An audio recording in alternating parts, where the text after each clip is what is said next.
새벽 교신 성도님들 주님의 이름으로 축복합니다. 찬송가 280장 하나님께 찬송 드리겠습니다.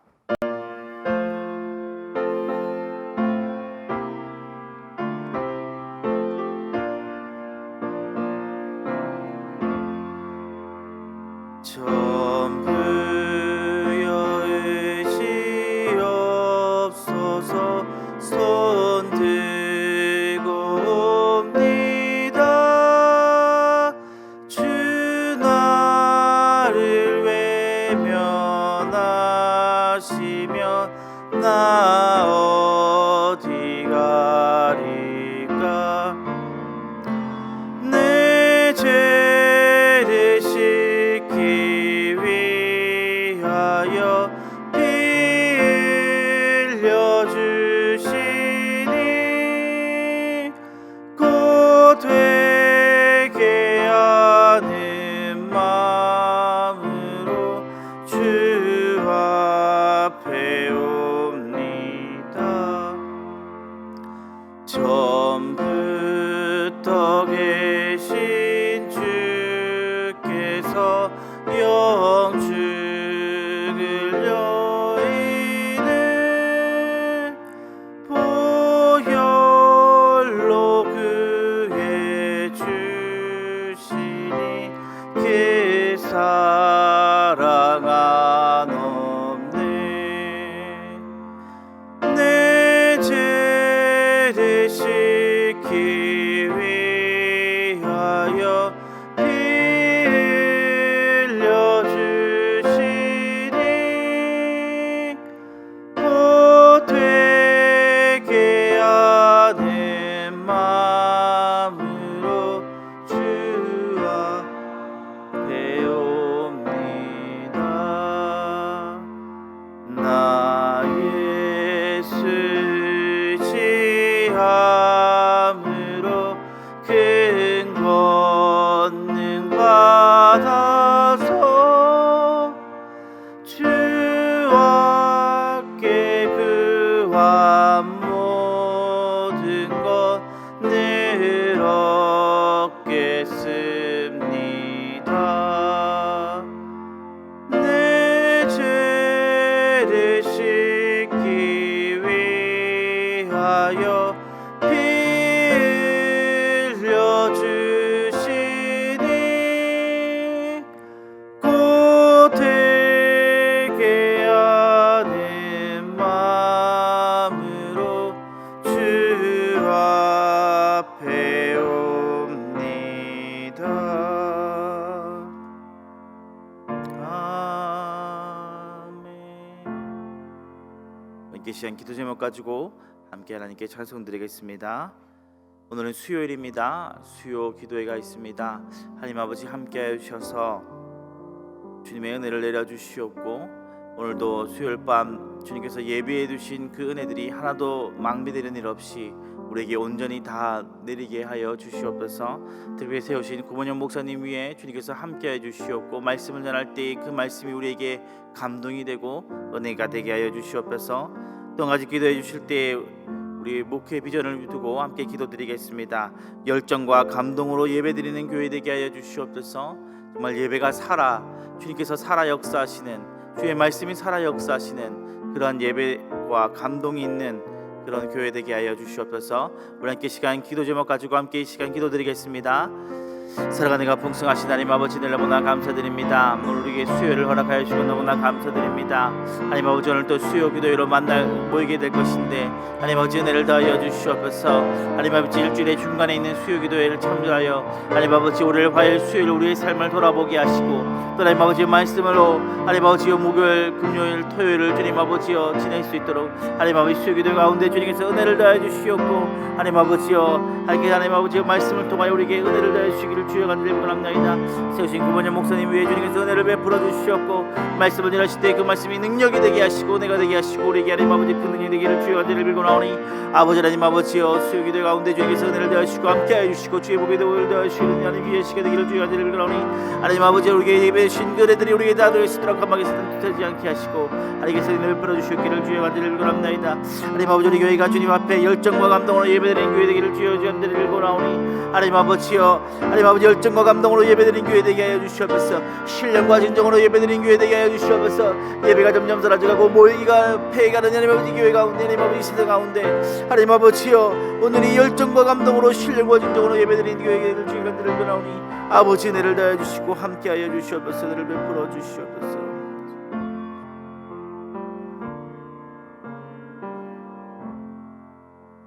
성경 말씀 역대상 21장 1절에서 17절, 역대상 21장 1절에서 17절 우리 한 절씩 교독하고 마지막 절 함께 읽겠습니다.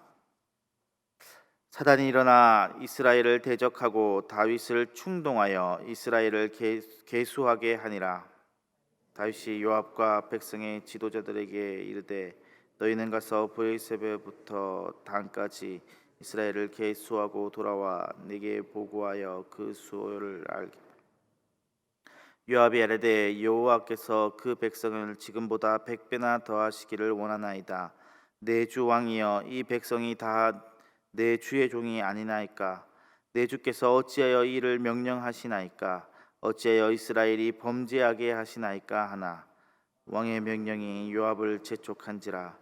드디어 요압이 떠나 이스라엘 땅에 두루 다닌 후에 예루살렘으로 돌아와 요압이 백성의 수요를 다윗에게 보고하니 이스라엘 중에 칼을 뺄 만한 자가 110만 명이요 유다 중에 칼을 뺄 만한 자가 47만 명이라.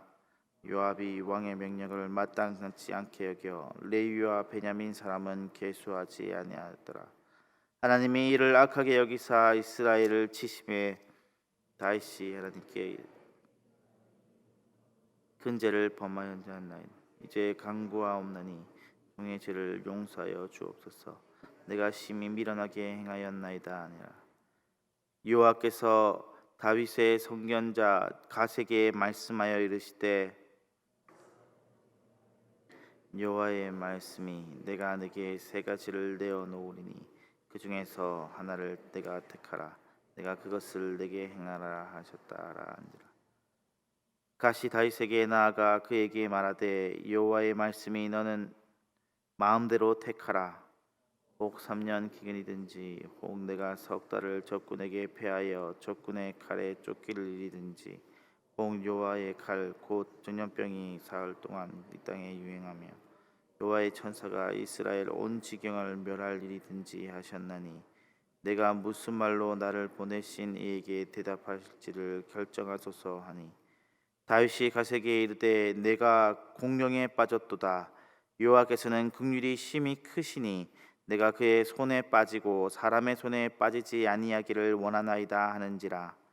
이에 여호와께서 이스라엘 백성에게 전염병을 내리심에 이스라엘 백성 중에서 죽은 자가 7만 명이었더라. 하나님이 예루살렘을 멸하러 천사를 보내셨더니 천사가 멸하려 할 때에 여호와께서 보시고 이 재앙 내림을 뉘우치사 멸하는 천사에게 이르시되 족하다. 이제는 내 손을 거두라 하시니 그때 여호와의 천사가 여부스 사람 오르난의 타작마당 곁에 선지라. 다윗이 눈을 들어 보매 여호와의 천사가 천지 사이에 섰고 칼을 빼어 손을 들고 예루살렘을 하늘고 편지라.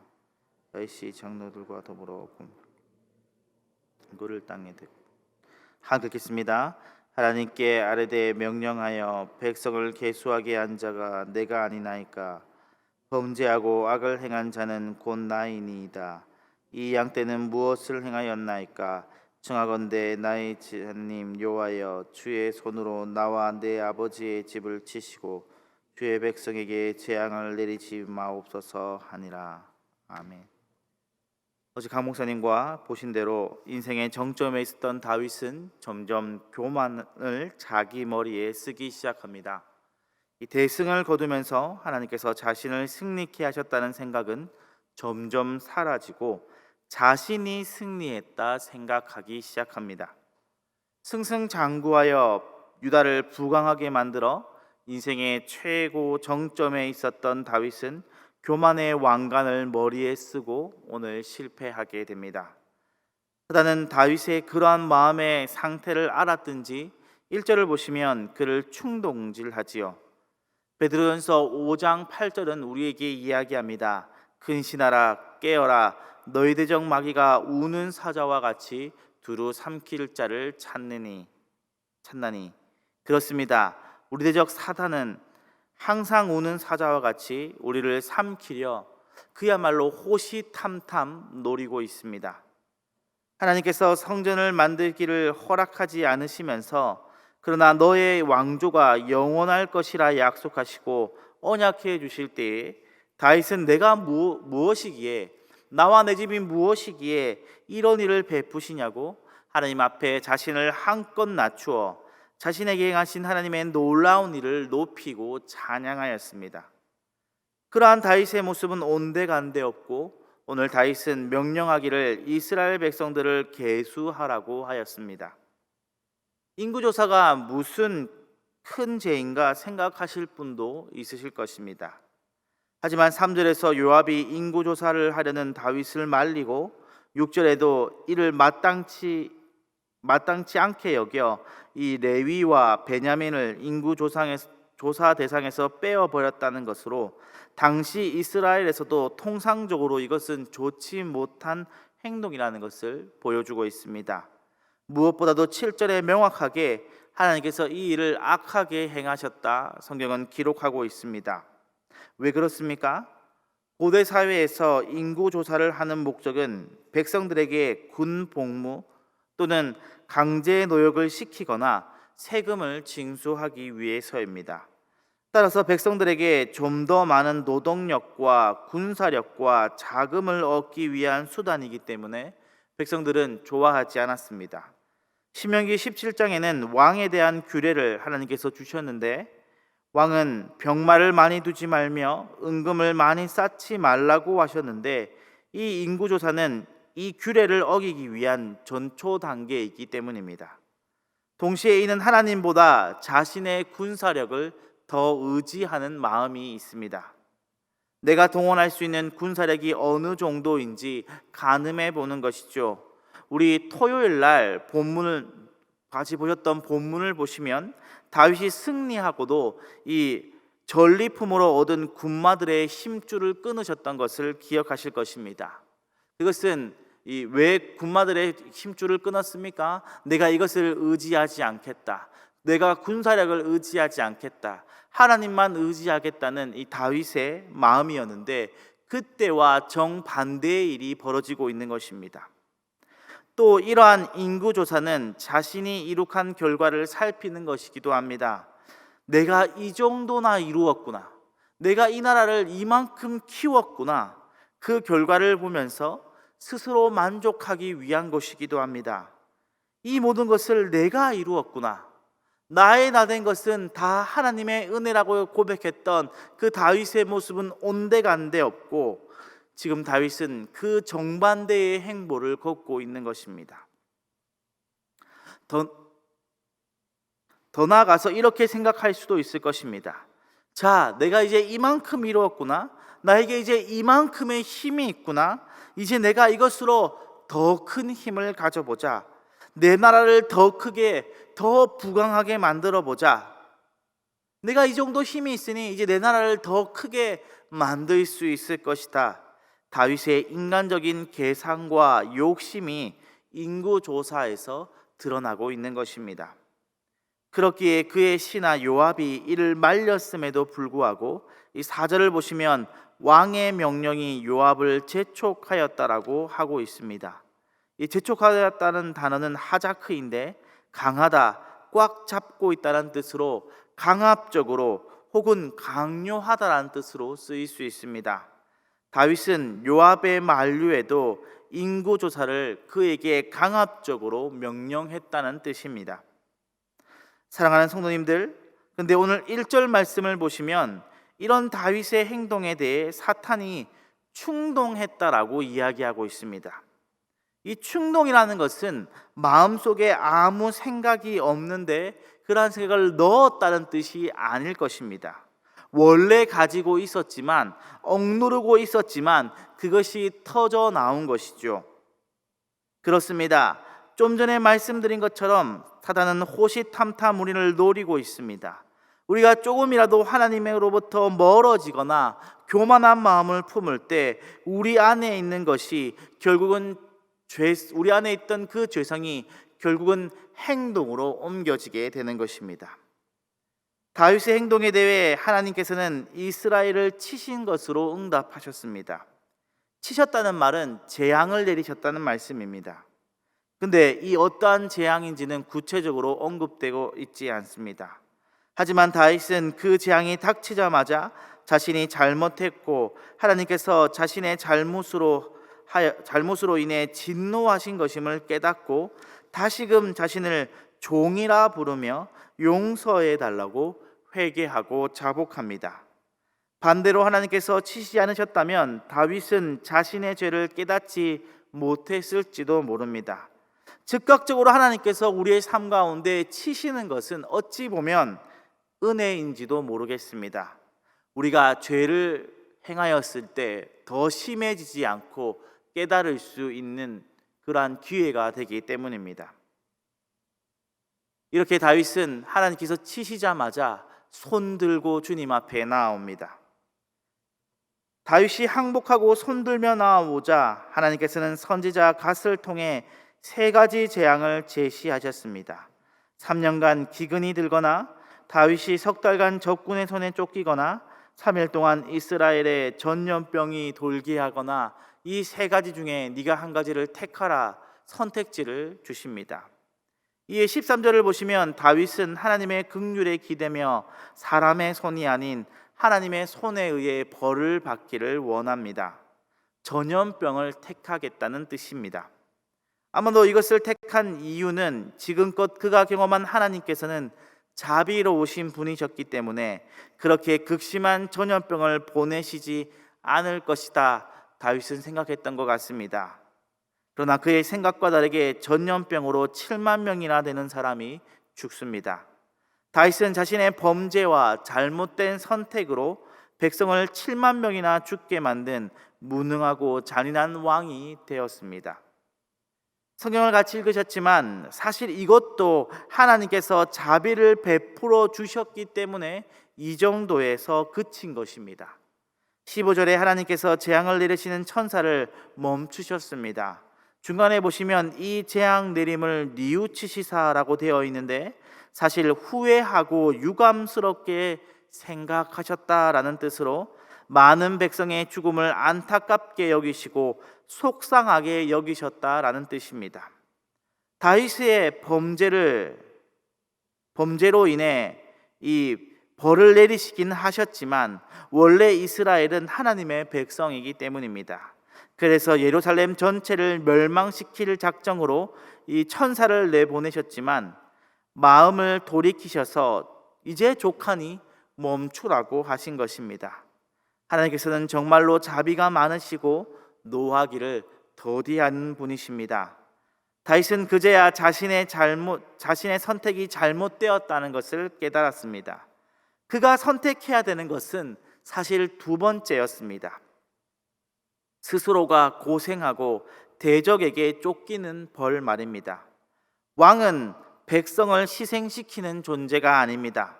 세상의 왕은 그렇게 하고 행할지 모르겠지만 하나님께서 세우신 왕은, 하나님께서 세우신 리더는 자신이 희생하고 백성을 보호하는 자이지 자신이 편하자고 백성을 희생시키는 자가 아닙니다. 하나님께서 우리를 위해 독생자 예수 그리스도를 보내셔서 우리 대신에 아들을 희생시키신 것처럼 말입니다. 그것을 깨달았기에 다윗은 17절에 하나님께 아뢰어 명령하여 백성을 계수하게 한 자가 내가 아니니까 범죄하고 악을 행한 자는 곧 나이니이다. 이 양 때는 무엇을 행하였나이까? 청하건대 나의 하나님 여호와여 주의 손으로 나와 내 아버지의 집을 치시고 주의 백성에게 재앙을 내리지 마옵소서. 그렇게 고백했던 것입니다. 사랑하는 성도님들, 다윗과 같은 자도 넘어집니다. 내가 가진 모든 것들이 누가 주신 것인지 잊어버리는 순간, 모든 것이 내가 한 것만 같은 순간 우리는 넘어집니다. 그러니 늘 주님께 붙어 있읍시다. 주님께 붙어 있는 길은 다른 것에 있지 않습니다. 늘 말씀 앞에 기도의 자리에 나와 늘 주님이 우리의 마음을 주장하시도록 기도하는 것입니다. 성령님의 그 힘을 의지하는 것입니다. 성령님, 내가 오늘도 내 것으로, 내가 주어진 모든 것들이 내 것으로 여기지 않게 하여 주시옵소서. 내가 가지고 있는 이 모든 것이 내가 잘나서 가진 것인지 그렇게 생각하지 않게 하여 주시옵소서. 하나님 아버지, 오늘도 내 뜻을 주장하기보다 주님의 뜻을 구할 수 있는 마음을 허락하여 주시옵소서. 말씀을 보며 내가 어떻게 살고 있는지, 주님의 말씀대로 살고 있는지, 내 마음대로 살고 있는지, 말씀에 계속해서 나의 모습을 비추보며 살아갈 때 우리는 그래도 그나마 주님에서 벗어나지 않게, 실수하지 않게 되는 것입니다. 항상 주님 앞에 붙어 있고 주님 앞에 우리의 마음을 살펴서 오늘 실수하는 다윗처럼 넘어지는 일이 없는 저와 성도님들이 되시기를 바랍니다. 우리가 늘 주님께 붙어 있기를 주님의 이름으로 축원합니다. 기도하겠습니다. 사랑하는 이가 풍성하신 하나님 아버지, 우리 마음을 주장하여 주시옵소서. 우리를 붙들어 주시옵소서. 우리가 늘 주님께 붙어 있기를 원합니다. 하나님 아버지, 우리가 가진 모든 것들이 주님의 것임을 깨닫게 하시고 주님에서 벗어나지 않게 하여 주시옵소서. 우리가 가지고 내가 가진 모든 것들이 나의 나 된 것이 다 하나님의 것인데 내가 이것을 잊는 순간 자만하고 교만하여 넘어지기 마련입니다. 하나님 아버지, 우리 마음을 주장하여 주셔서 온전히 주님께 붙어 있게 하여 주시옵소서. 하나님 아버지, 항상 우리가 내가 어떻게 살고 있는지, 나의 마음이 어떤지 성경을 보며 나의 마음을 비추게 하시고 나의 힘으로 신앙생활하지 않게 하시고 성령을 붙잡음으로써 이 신앙생활을 주님 앞에 떨어지지 않고 해갈 수 있도록 주님께서 함께하여 주시옵소서. 하나님 아버지, 오늘도 우리에게 모이신 성도님들 하나님 아버지 앞에 기도할 때에 주님 은혜를 더하여 주시옵고 주님께 손들고 나올 때에 주님께 외치는 그 음성들을 주님께서 들으시고 주 앞에 구한 모든 것이 주님 안에서 이루어지는 이 새벽이 되게 하여 주시옵소서. 모든 말씀 예수님 이름으로 기도드렸습니다. 아멘.